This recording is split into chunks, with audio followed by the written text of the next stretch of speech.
Everyone, आज हम class 9th structure of the atom chemistry chapter 4 science के support material के ऑब्जेक्टिव टाइप क्वेश्चंस करने वाले हैं। Let me show you. Support material है, इसमें चैप्टर 4 जो है स्ट्रक्चर ऑफ द एटम, उसके हम ऑब्जेक्टिव टाइप आंसर्स क्वेश्चंस करने वाले हैं। ये आपके CBSE का मॉड्यूल है। सो लेट्स स्टार्ट करते हैं। आपको क्वेश्चंस मैंने इसमें पेजेस में अपलोड कर दिए हैं, सो आप वहाँ देख लीजिएगा। बाय द वे स्टार्ट करते हैं objective type questions. Question number 1, which of the following characters represent the electronic distribution in the magnesium. Character में से कौन सा इलेक्ट्रॉनिक कॉन्फ़िगरेशन मैग्नीशियम का सही से रिप्रेजेंट किया गया है। तो आपको पता होगा मैग्नीशियम का एटॉमिक नंबर कितना होता है, 12। मैग्नीशियम का एटॉमिक नंबर 12 होता है, और जितना इसका एटॉमिक नंबर होता है उतना ही उसमें नंबर ऑफ इलेक्ट्रॉन्स होते हैं। तो मैग्नीशियम का एटॉमिक नंबर अगर 12 है तो इलेक्ट्रॉन्स भी 12 होंगे। तो देखिए 28,2 यहाँ पे सही है। याद रखिएगा ये गलत है, ये भी गलत और ये भी गलत। तो 8 2 10 2 12 ये इसका एटॉमिक नंबर है और इलेक्ट्रॉनिक कॉन्फ़िगरेशन भी यही है। अब बात करें क्वेश्चन नंबर 2 की। Rutherford's alpha particle scattering experiment resulted in to discovery of. Rutherford साहब ने अल्फा पार्टिकल जो एक्सपेरिमेंट किया था उसमें किस चीज़ की खोज हुई थी। तो ऑब्वियसली किसकी खोज हुई थी गाइस, न्यूक्लियस की, एटॉमिक न्यूक्लियस। और बात करते हैं क्वेश्चन नंबर 3 की। The number of electrons in an element x is 15। कह रहा है कि एलिमेंट है एक्स, नाम का नाम नहीं बताया गया, उसमें इलेक्ट्रॉन्स 15 हैं and the number of neutrons is 16, और नंबर ऑफ न्यूट्रॉन्स कितने हैं, 16। तो पूछ रहा है which of the following is the correct representation of the element. तो इनमें से कौन सा करेक्ट रिप्रेजेंटेशन करने का सही तरीका है। तो याद रखिए, अगर नंबर ऑफ इलेक्ट्रॉन्स उस एलिमेंट में 15 है तो उसका एटॉमिक नंबर कितना हो गया, 15। दूसरी चीज़, अगर नंबर ऑफ न्यूट्रॉन 16 दे रखे हैं तो याद रखिए 16 और 15, नंबर ऑफ प्रोटॉन्स भी 15 होंगे। 16 और 15 को ऐड करेंगे तो एटॉमिक मास आ जाएगा जो कि 31 हो जाएगा। तो नंबर ऑफ यहाँ पे एटॉमिक नंबर 15 और एटॉमिक मास 31। तो करेक्ट रिप्रेजेंटेशन कौन सा हो गया, ये वाला, ये इसका सही जवाब है। अब बात करते हैं क्वेश्चन नंबर 4 की। Dalton's atomic theory successfully explain. Dalton's की एटॉमिक थ्योरी ने सक्सेसफुली किस पॉइंट को एक्सप्लेन किया था। तो लॉ ऑफ कंजर्वेशन ऑफ मास को प्रूव किया था, बिल्कुल सही जवाब। लॉ ऑफ कंजर्वेशन ऑफ मास को सही प्रूव किया था डाल्टन साहब ने। लॉ ऑफ कांस्टेंट कंपोजिशन को किया था सही। तो ये भी दूसरा पॉइंट भी गाइस क्या है, बिल्कुल सही है। लॉ ऑफ कांस्टेंट कंपोजिशन का है, चाहे लॉ ऑफ डेफिनेट प्रोपोर्शन, ये इस लॉ को भी डाल्टन साहब के जो डाल्टन साहब ने अपनी एटॉमिक थ्योरी दी थी इसको भी प्रूव किया था। मतलब फर्स्ट और सेकंड पॉइंट बिल्कुल सही है। लॉ ऑफ रेडियो एक्टिविटी, तो क्या लॉ ऑफ रेडियो एक्टिविटी को डाल्टन साहब के एटॉमिक थ्योरी ने प्रूव किया था, नहीं। तो लॉ ऑफ रेडियो एक्टिविटी किसने दी थी, हेनरी बैक्वेरेल। तो यहाँ पे ये थर्ड पॉइंट सही नहीं है। अब देखते हैं चौथा पॉइंट क्या है।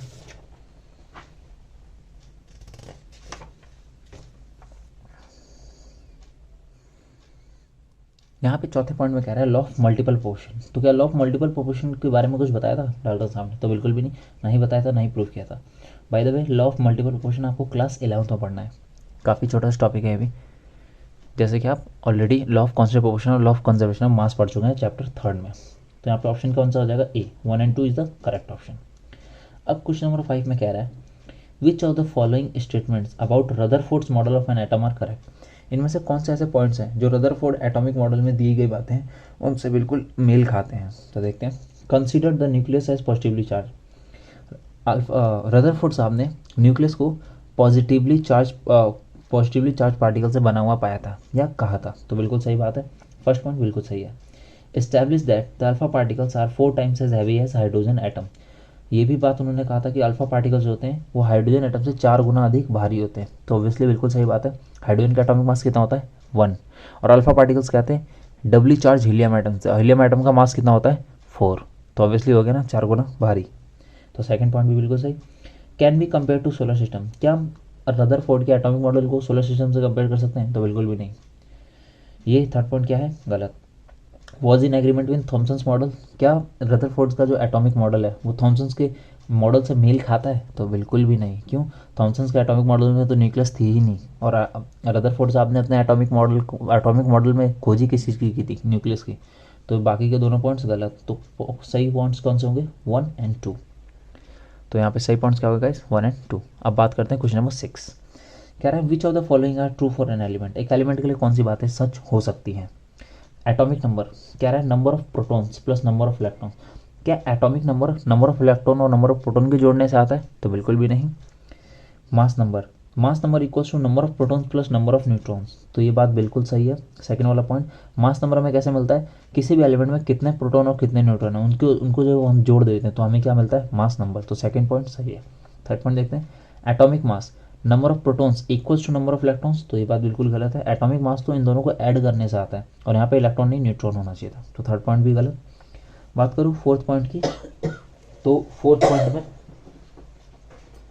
पॉइंट में atomic number equals to number of protons equals to number of electrons, तो ये चौथा पॉइंट भी क्या है गाइस, बिल्कुल सत्य है।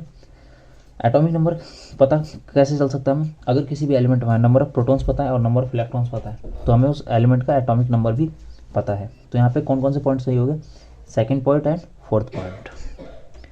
अब बात करते हैं गाइस क्वेश्चन नंबर 7 की, तो क्वेश्चन नंबर 7 में कह रहा है the ion of an element has 3 positive charges, कोई एलिमेंट है उस पर 3 पॉजिटिव चार्ज है। 3 पॉजिटिव चार्ज होने का मतलब हो गया उस एलिमेंट ने 3 इलेक्ट्रॉन डोनेट किए हैं, डोनेट मतलब दान किए हैं।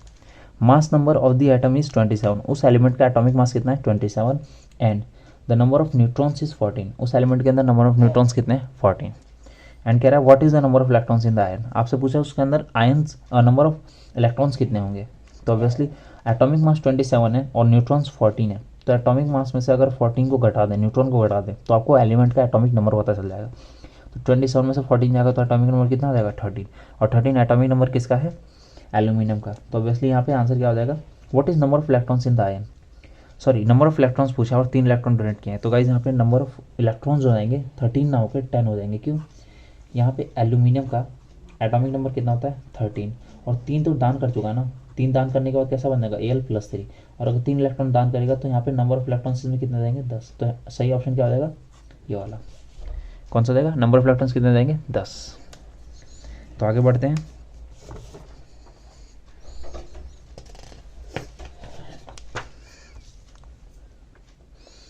अब गाइस बात करते हैं क्वेश्चन नंबर 8 की। क्वेश्चन नंबर 8 में कह रहा है an atom with 3 protons and 4 neutrons will have a valency of, कह रहा है कि एटम है उसमें 3 प्रोटॉन है और 4 न्यूट्रॉन है, तो उसकी वैलेंसी बतानी है। तो ऑब्वियसली जब भी वैलेंसी हमें पता करना हो तो हमें न्यूट्रॉन से कोई भी लेना देना नहीं होता, ये कन्फ्यूज़ करने के लिए दिया गया है आपको, आपके नॉलेज को चेक करने के लिए दिया गया है क्वेश्चन, काफ़ी अच्छा क्वेश्चन है। और नंबर ऑफ प्रोटॉन 3 है, तो अगर हमें नंबर ऑफ प्रोटॉन पता है किसी एलिमेंट में तो उससे हमें एटॉमिक नंबर पता चल जाएगा। एटॉमिक नंबर कितना हो जाएगा इस एलिमेंट का 3, और एटॉमिक नंबर 3 है तो ऑब्वियसली इलेक्ट्रॉनिक कॉन्फ़िगरेशन क्या हो जाएगा, लेट इट बी, इस एलिमेंट को मैं x मान लेता हूँ और एटॉमिक नंबर कितना है 3, तो इलेक्ट्रॉनिक कॉन्फ़िगरेशन 2,1, और यहाँ पे आखिरी शेल में जो इलेक्ट्रॉन है ये डोनेट कर सकता है, तो इसलिए वैलेंसी कितनी बन जाएगी 1। तो ये था इसका आंसर, इसकी वैलेंसी कितनी हो जाएगा इस 1। अब बात करते हैं क्वेश्चन नंबर 9 की, कह रहा है the electron distribution in an aluminium atom is, aluminium का इलेक्ट्रॉनिक डिस्ट्रीब्यूशन लिखना है, तो क्या हो जाएगा 2, 8, 3, क्यों, एल्यूमिनियम का एटॉमिक नंबर कितना होता है 13,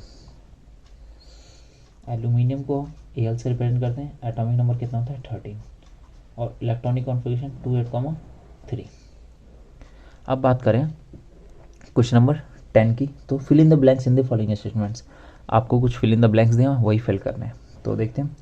first fill in the blanks, A में पूछ रहा है Rutherford's alpha particle scattering experiment lead to the discovery of the, किसकी खोज हुई थी, रदरफोर्ड के अल्फा पार्टिकल स्कैटरिंग एक्सपेरिमेंट से एटॉमिक न्यूक्लियस की। बी ऑप्शन कह रहा है आइसोटोप्स हैव सेम, आइसोटोप्स में क्या सेम होता है atomic number but different atomic mass, तो आइसोटोप्स में क्या होता है एटॉमिक नंबर सेम होता है, एटॉमिक मास डिफरेंट होता है, क्यों, नंबर ऑफ न्यूट्रॉन्स की वजह से। अगर आपने आइसोटोप्स की प्रॉपर्टीज़ पढ़ी हुई है तो उसमें आपने पढ़ा होगा एटॉमिक मास किस पे डिपेंड करता है, नंबर ऑफ न्यूट्रॉन्स पे, नंबर ऑफ न्यूट्रॉन्स के होने की वजह से ही आइसोटोप्स के एटॉमिक मास क्या होते हैं डिफरेंट। सी पॉइंट की बात करूँ तो neon and chlorine have atomic number 10 and 17 respectively, कह रहा है नियॉन का एटॉमिक नंबर 10, क्लोरीन का एटॉमिक नंबर 17। तो आपसे पूछ रहा है the valencies will be, neon और क्लोरीन की वैलेंसी क्या होगी, तो नियॉन आपको पता होगा नोबल गैस है, और कोई भी अगर नोबल गैस होता है तो उसकी वैलेंसी कितनी होती है 0, नील बटे सन्नाटा 0, और क्लोरीन क्या है नॉन मेटल, ग्रुप 17 एलिमेंट है, वैलेंसी कितनी हो जाएगी 1। आपको अगर वैलेंसी फाइंड करना है किसी भी एलिमेंट का तो आपको इलेक्ट्रॉनिक कॉन्फ़िगरेशन लिखने आना चाहिए, और अगर आपको इलेक्ट्रॉनिक कॉन्फ़िगरेशन लिखने नहीं आता तो आप वैलेंसी निकालने में आपको बहुत ज़्यादा परेशानी आएगी। अब बात करूँ the electronic configuration of silicon is, silicon का इलेक्ट्रॉनिक कॉन्फ़िगरेशन पूछा है, तो इलेक्ट्रॉनिक ऑफ सिलिकॉन का एटॉमिक नंबर कितना होता है 14, तो इलेक्ट्रॉनिक कॉन्फ़िगरेशन 2, 8, 4 ऐड करके देख लेंगे, 8 से 12, 2, 14, तो इलेक्ट्रॉन ये एटॉमिक नंबर जितना उतना ही number of electrons, and that of sulphur is, sulphur का एटॉमिक नंबर कितना था 16, तो यहाँ पे 28,6 इसका इलेक्ट्रॉनिक कॉन्फ़िगरेशन हो जाएगा। अब बात करते हैं क्वेश्चन नंबर 11 की गाइस। कह रहा है read the following passage and answer the following questions. मतलब आपको एक छोटा सा पैसेज दिया उसे पढ़ना है और कुछ क्वेश्चन पूछे उसका जवाब देना है। तो पैसेज में देखते हैं क्या लिखा हुआ है। In order to overcome the objections raised against Rutherford's model of an atom, Niels Bohr put forward the following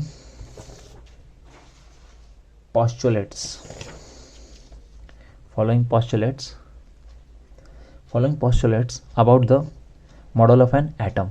तो जब रदरफोर्ड साहब ने जो गलती की थी उन गलतियों को सुधारा किसने था गाइस, नील्स बोर ने। और इसमें फर्स्ट पॉइंट में 2 पोस्टुलेट में क्या क्या दिया हुआ है, only certain special orbits known as discrete orbits of electrons are allowed inside the atom. इन्होंने क्या कहा था कि इलेक्ट्रॉन सर्टेन ऑर्बिट्स में ही रिवॉल्व कर सकते हैं। ऑब्वियसली जिन ऑर्बिट्स में रिवॉल्व करते हैं वहाँ पे उनकी एनर्जी क्या होती है, फिक्स होती है। Second, while revolving in discrete orbits the electrons do not radiate energy. और जब इलेक्ट्रॉन्स डिस्क्रीट ऑर्बिट्स में घूमते हैं तो उनकी एनर्जी, कोई भी एनर्जी रेडिएशन के रूप में वो नहीं छोड़ते हैं। मीन्स ऑब्वियसली अगर एनर्जी छोड़ते तो उनका पाथ सर्कुलर कभी नहीं रह पाता। सेकंड, अब आपसे क्वेश्चन पूछे हैं उसने, now complete the following statement. आपको कुछ स्टेटमेंट दिए हुए उसे कंप्लीट करना है। Atom are made up of, atom किन किन पार्टिकल से मिलकर बना होता है, तो किससे बना होता है गाइस एटम, 3 सब एटॉमिक पार्टिकल से मिलकर बना होता है, इलेक्ट्रॉन, प्रोटॉन और न्यूट्रॉन। इलेक्ट्रॉन की खोज किसने की, जे थॉमसन, कब की, 1900। प्रोटॉन की खोज यूगेन गोल्डस्टीन एंड 1886। न्यूट्रॉन की खोज जेम्स चैडविक और कब की, 1932। ऐसे ही बी में पूछ रहा है dash amended Rutherford's shortcoming. Rutherford's की कमी को दूर करने वाला इंसान कौन था, नील्स बोर साहब। He is a famous scientist और इन्हें का इस नोबेल प्राइज़ भी मिला था इस चीज़ के लिए। सी पार्ट की बात करूँ, electrons do not radiate energy while revolving in कौन से orbits, discrete orbits. D part में discrete orbits are also known as, discrete orbits को अलग अलग नामों से जाना जाता है। तो यहाँ पे एनर्जी शेल्स कह सकते हैं, एनर्जी ऑर्बिट्स कह सकते हैं, बहुत सारे डिफरेंट नाम है इसके। अब बात करूँ ई पार्ट में, के शेल कैन अकोमोडेट, के शेल की कैपेसिटी कितनी होती है, मीन्स के शेल अपने अंदर अपने शेल में कितने इलेक्ट्रॉन मैक्सिमम रख सकते हैं। तो कितने इलेक्ट्रॉन रख सकते हैं गाइस, केवल 2 इलेक्ट्रॉन। मतलब के शेल्स की मैक्सिमम कैपेसिटी कितनी होती है, केवल 2 इलेक्ट्रॉन्स रखने की। अब यहाँ पे एजर्शन और रीजन टाइप क्वेश्चन पूछे हुए, 2 ही क्वेश्चन थे। तो देखते हैं फर्स्ट क्वेश्चन में क्या पूछा हुआ इसने। एजर्शन ए, एजर्शन दिया हुआ है noble gases have 8 valence electrons. कह रहा है नोबल गैसेज के पास जो है 8 ही वैलेंस इलेक्ट्रॉन होते हैं। तो कुछ ऐसा होता है क्या गाइस, बिल्कुल भी नहीं। नोबल गैसेज जरूरी नहीं है कि उनके आउटर शेल में 2 ही इलेक्ट्रॉन हो और या 8 इलेक्ट्रॉन हो। नोबल गैस के आउटर शेल में 2 इलेक्ट्रॉन भी हो सकते हैं, 2 इलेक्ट्रॉन भी होते हैं, 8 इलेक्ट्रॉन भी होते हैं, 18 इलेक्ट्रॉन भी होते हैं और 32 इलेक्ट्रॉन भी होते हैं। तो यहाँ पे ये वाला एजर्शन क्या हो गया, गलत।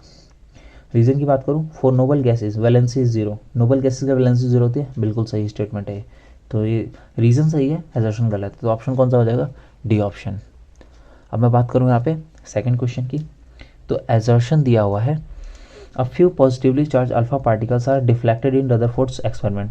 कुछ जो अल्फा पार्टिकल्स थे वो डिफ्लेक्ट हो गए थे। आपको पता होगा जब अल्फा पार्टिकल एक्सपेरिमेंट किया था रदरफोर्ड साहब ने और अल्फा पार्टिकल्स का बॉम्बार्डमेंट किया गया था गोल्ड फॉइल पे, तो क्या हुआ था, कुछ अल्फा पार्टिकल्स तो बिल्कुल सीधे सीधे निकल गए थे, मतलब अल्फा उसको गोल्ड फॉइल के पार्टिकल्स को पेनेट्रेट करते हुए, मतलब सीधे सीधे निकल गए थे। तो इससे उन्होंने क्या कंक्लूजन निकाला था कि एटम में काफ़ी सारा स्पेस क्या होता है, ब्लैंक होता है, एटम क्या है, खोखला। सेकंड, बहुत सारे अल्फा पार्टिकल्स शॉर्ट एंगल से डिफ्लेक्ट हुए थे, बहुत सारे अल्फा पार्टिकल लार्ज एंगल से डिफ्लेक्ट हुए थे। तो इससे उन्होंने क्या कंक्लूजन निकाला था कि अल्फा जो भी एटम होता है उसके न्यूक्लियस में कोई बहुत ही पॉजिटिव चार्ज बैठा हुआ है सेंटर में, उसी वजह से डिफ्लेक्शन पॉसिबल हो पा रहा था। तो एसर्शन क्या है, बिल्कुल सही। रीजन में दिया हुआ है most of the space in the atom is empty. Atom में जो मोस्ट ऑफ द स्पेस होता है बिल्कुल एम्प्टी होता है, ये भी बात बिल्कुल सच है। मीन्स एजर्शन भी सही है, रीजन भी सही है। एटम में स्पेस एम्प्टी कैसे होता है, ये प्रूफ किया था अल्फा पार्टिकल एक्सपेरिमेंट से रदरफोर्ड साहब ने। क्यों, बिकॉज बहुत सारे अल्फा पार्टिकल क्या हुए थे, गोल्ड एटम थे उनमें से आर पार हो गए थे, पेनिट्रेट करके बिल्कुल निकल गए थे। इस वजह से एटम में उन्होंने क्या बताया था कि एटम में काफ़ी सारा ब्लैंक स्पेस होता है, एटम अंदर से अपने आप में खोखला होता है। अब मैं बात करूँ यहाँ पे एजर्शन भी सही है, रीज़न भी सही है, बट क्या रीज़न करेक्ट एक्सप्लेनेशन है एजर्शन का? क्या यहाँ पे जो एम्प्टी स्पेस है यहाँ पे इसका डिफ्लेक्शन से कुछ लेना देना है? तो बिल्कुल भी नहीं। याद रखिएगा दोनों गोल्ड फॉइल एक्सपेरिमेंट के ही पॉइंट्स हैं, बट ये दोनों एक दूसरे को प्रूफ नहीं करते हैं। तो इसलिए हमारा आंसर ए ना होकर क्या हो जाएगा, बी। यहीं पे बहुत सारे बच्चे गलती कर देते हैं, वो सोचते हैं गोल्ड फॉइल एक्सपेरिमेंट की ही बात चल रही तो दोनों ही पॉइंट्स एक दूसरे से मेल खाते होंगे, तो बिल्कुल भी नहीं खाते। यहाँ पे अगर न्यूक्लियस की बात करता सॉरी यहाँ पे अगर ये पॉजिटिव चार्ज की बात करता तो ये बात सच होती। बट यहाँ पे दोनों ही बातें, एक ही एक्सपेरिमेंट किया बट दोनों अलग अलग बातें हैं, इस वजह से B option is the correct option. तो ये था गाइस इसका करेक्ट वीडियो एक्सप्लेनेशन। बाकी इसके अलावा अगर आप कोई और टॉपिक पर वीडियो चाहते हैं तो please let me know in the comment section, and please like and subscribe and please share. Thank you.